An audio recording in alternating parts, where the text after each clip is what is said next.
Civil ഇഷ്യൂവിനെ സംബന്ധിച്ചിടത്തോളം എല്ലാ സമയത്തും മാറ്റങ്ങൾ സർക്കാർ വരുത്തുന്നുണ്ട്.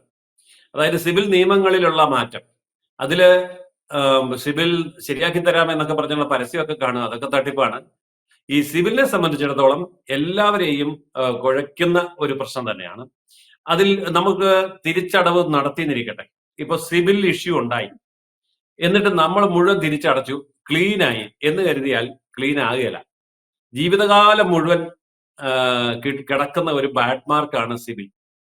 ഇപ്പം നമ്മൾ ഏതെങ്കിലും ഒരു കാലത്ത് കഷ്ടകാലത്തിന് സിവിലില് കുറഞ്ഞുപോയി, സിവിൽ റേറ്റിംഗ് നമ്മൾ താഴെയാണ്, ലോൺ കിട്ടാൻ പറ്റില്ല എന്ന് വന്നു. അത് കഴിഞ്ഞ് പിന്നെ നമുക്ക് പണം ഉണ്ടായി, ഒരു നല്ല ജോലി കിട്ടി, അല്ലെങ്കിൽ നല്ല ലോട്ടറി അടിച്ചു, അല്ലെങ്കിൽ വീട്ടിലെ വീതം കിട്ടി, അതല്ലെങ്കിൽ എന്തെങ്കിലുമൊക്കെ കിട്ടി, നമുക്കിപ്പോ ഇഷ്ടംപോലെ പണം ഉണ്ടായാലും ഈ സിവിൽ നിയമത്തിൽ പെടുന്നത് കള്ളനാകുന്നത് ഒരുപോലെയാണെന്നൊരു ഉദാഹരണമുണ്ട്. കൂടുതൽ വാർത്തകളും വിശേഷങ്ങളും നിങ്ങളിലേക്ക് എത്താൻ ABC മലയാളം സബ്സ്ക്രൈബ് ചെയ്യുക, ബെൽബട്ടനും അമർത്തുക.